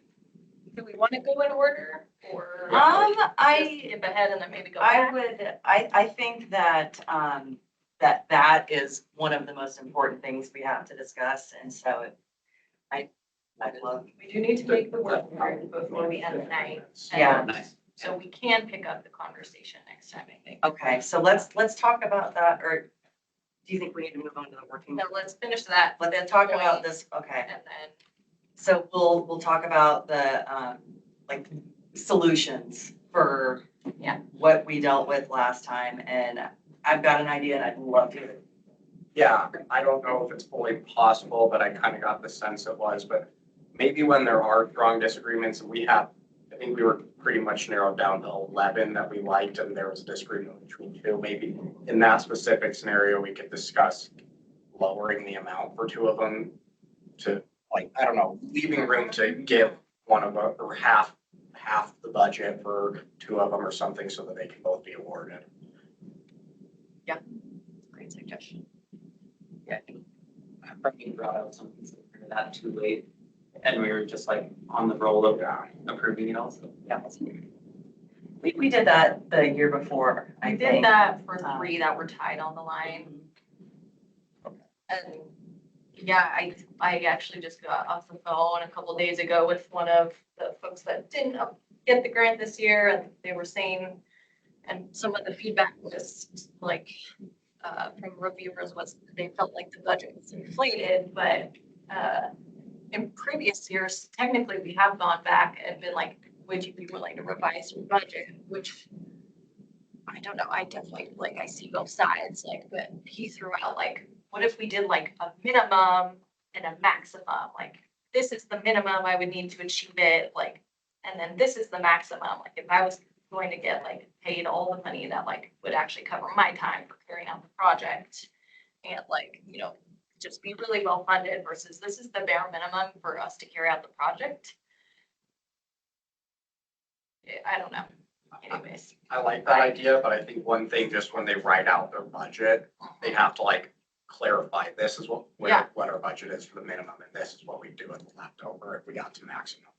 Yeah, it's like really kind of nitpicky. Yeah, I will say I don't like that idea so much because it puts so much more work into the application and the review. And as I mentioned before, these are $7,500 maximum grants, which is not a lot of money. I mean, it is for a small project. It is like to get some things over the finish line, but in the scheme of things, I think that is a reasonable amount of money for a community member to do a cool project and.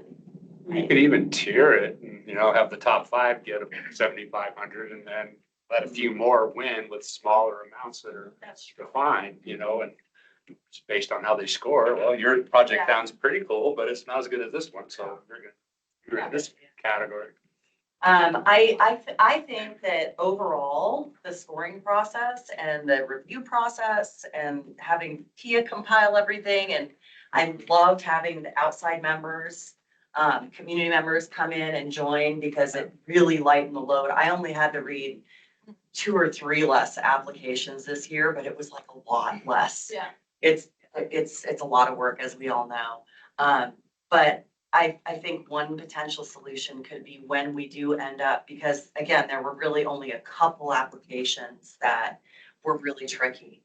That we just have more people armed to review it or prepared to review it, or, you know, maybe we say, okay, we're gonna pause, we're gonna make this decision tonight, and at our next meeting, we will have, you know, the whole commission can review these applications, or we can get 2 more reviewers. You know, if we have 3, just make it an odd number. You know, let's bring 2 more reviewers into this conversation, and you know, just some variation of that to get more input. Because 3 is not a lot of people. You might even know, like, depending on how timing works, we could even make that ask before the meeting. That's true, because you sort things out, especially when you get it done really early when you're not sick. It seemed like the time was really condensed on the Yeah. whole thing from applications in to who's gonna win. You know, there wasn't a lot of time in that. Yeah. I mean, a month, I mean, maybe. I don't know. Yeah, so maybe make a longer timeline so we have 2 meetings to discuss before we give them the results. Or you could identify applications that are on that borderline of funding. Yeah. That's the rest. of the And questions. make sure everybody knows in advance of the meeting. Would we want to like have our first discussion on the applications at the October meeting? Or would that be too quick? When are they all due? At the end of September? Yeah. I don't know. So, yeah, and then otherwise, our first discussion and first and final discussion is in November, and then usually we don't have a December meeting. So it would maybe have to wait until January unless we had a special December. So, which is possible, but we can talk about logistics later. Okay, Yeah. okay. I would be okay with having a brief December meeting like we did this past year. That was kind of fun. Maybe we can make it a new tradition. Yeah. Well, but maybe it's Let's have happy fun. hour. Yeah. It got a lot better later. Yeah. Okay. Have some more thoughts and ones Yes. that kind of relate. Something I did appreciate was the bias conversation we had going in. That helped frame it really well. And even like the reminders, if something is, if there was a comment made, then there's like, oh, almost like a polite way, like, oh, check your comments. rubrics, which I'm pretty sure one of the other commissioners. Um, and then on the rubric, if there was better clarity in some sections, if there was maybe even a point per sub point per section, because there were some areas, like let's say there's a 3 points in the category, but there are 4 bullets. It provides more subjectivity, I feel like. You're like, oh, they got a little more points on this side or over here, so. Just a couple thoughts on that. I noted there was a secondary benefit issue, like I remember there was one of the resilience hubs that like they were requesting tables and chairs. And so like they didn't meet a lot of these expectations we had within the rubric. But they did secondarily by being able to host more people or something through their activities. And so I think that kind of needs to be addressed one way or another. Agree that multiple times, like Yeah. a project for an organization who needs different goals versus a Yeah. project that, yeah. Yeah, and then like that's kind of where the spirit of the project or the spirit of the grant came up. And we even like addressed that, like embrace it in a way if it can be here, or it could be an extra point. Who knows? Like, oh, this is really in the spirit of this type of project. Yeah. And that's the name of it. A couple other little thoughts. Some of my grant applications, the formatting was inconsistent, which I understand was probably because of they had different application avenues, mediums. But it just made it a little harder just to like, okay, it's formatted differently. So I don't know if there's a way that we could put it in one program and it spits out a PDF that's the same. Probably even move away from Survey Monkey and just do like a global PDF or something. Yeah. Just to put something that like, So everyone follows the same formatting, you know. yeah, I appreciate the accessibility component on the front end. Yeah. But it's a little tougher on the back end. It's structured a little differently. And then when we had the applicant comment, like live, I think that added a real bias. Oh, yeah. Like, it seemed like a heavy bias.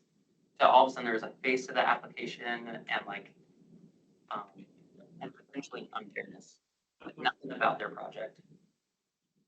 Just, it felt like all of a sudden there was. It felt it was like an imbalance. equity issue. Yeah.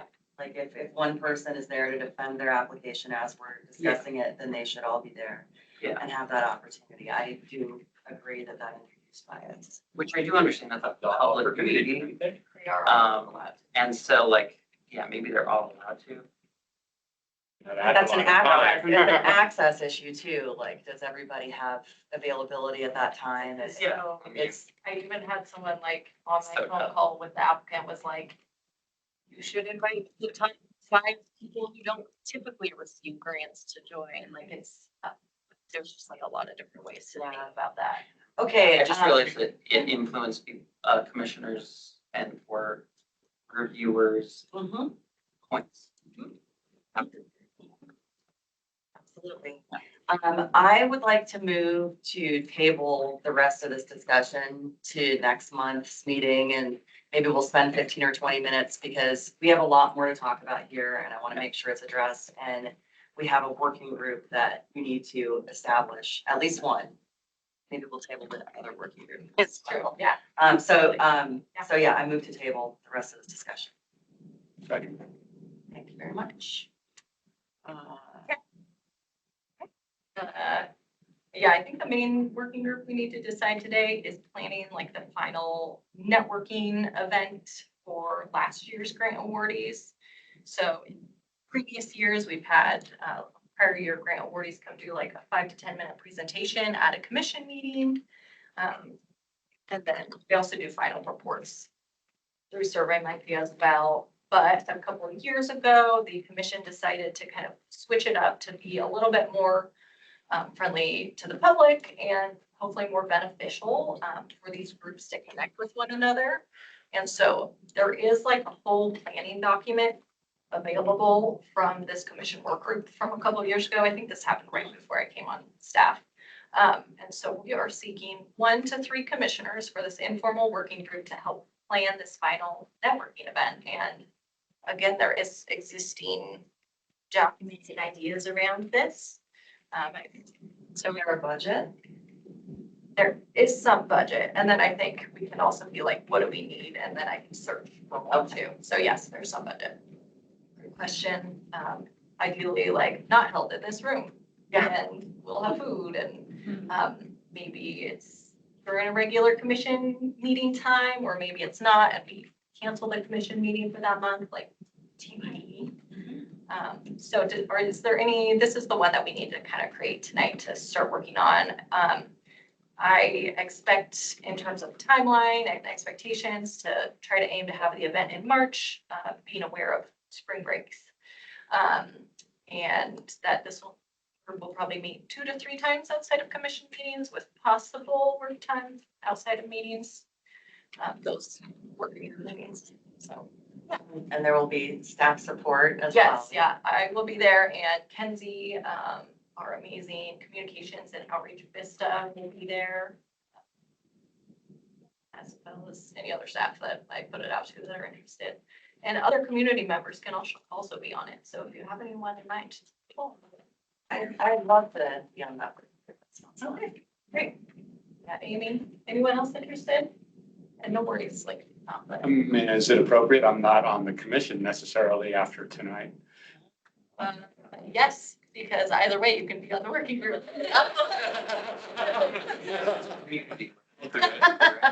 Cool. Yeah, I think so too. I do think so. I think Kristen Wanna would be on the volunteer if she were here. Oh, I can think about it. I mean, I'm not much a party planner, but And we cannot have 4 people on We the. can't have 4. working For group. commission. 4 commissioners. Okay, Oh, yes. Okay. I don't need either, but I can. Yeah, great. Well, thank you. I mean, That's- if you want to be, yeah. Yes. Yeah. I think it's gonna be a fun event. Yeah, I mean, With you. let us know. I don't know, we'll someday get your contact information. Of course, you're gonna be on the commission, but. And if I can just clarify, Commissioner Lemmy, you actually are allowed to serve on the commission until a replacement is appointed. Yes. So Oh. we're not kicked off immediately. Yeah. Oh, And appointments are being made on February 4th too. Oh. So, so that's pretty soon then. yes, so we will know really soon too. Probably before we even meet.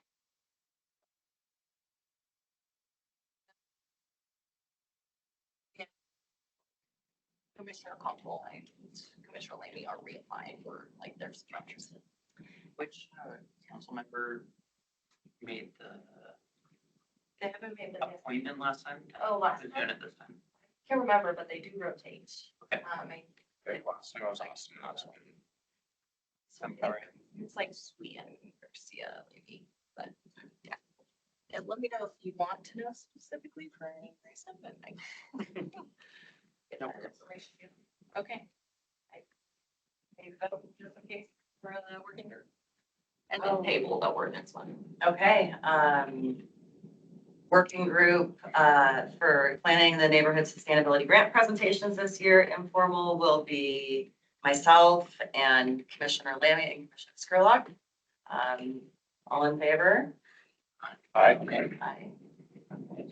And I move to table our discussion on forming a working group to go over, the commission's ordinance, which needs to be updated, I understand, but I think we need some education discussion before we form it. So I move to table that for next time. Second. Okay, we're almost there, guys. Anybody to and from, anything to share?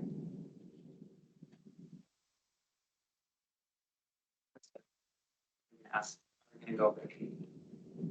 That's next. Yes, that's next. Okay. Next, yep. Although only 4 people have filled it out, so 1 second.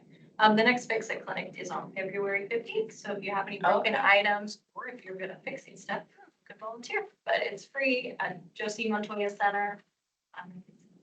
No reminder. Yeah. February 14th, 15th. And. And 2 p.m. Yeah. Yes. Board Emmett. Hi folks, Jenny Neiman again, Climate Action Section Director. Just an FYI, there have been a number of changes in our solid waste service and schedules. There will be a council update to that effect on the 28th. So just in case you were seeking more information. Excellent. Yeah, there is also a new sort of mailing list so that you can get updates on these service changes. It's been really successful. So we can send that out as well, just in case you are not. Great.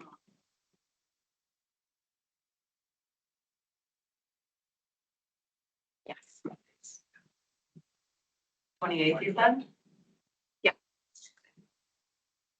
Oh, this Tuesday. January. Okay. Thank you. Yeah, it's led by our public work and Mhm. solid waste folk. We have a small practice of. Okay.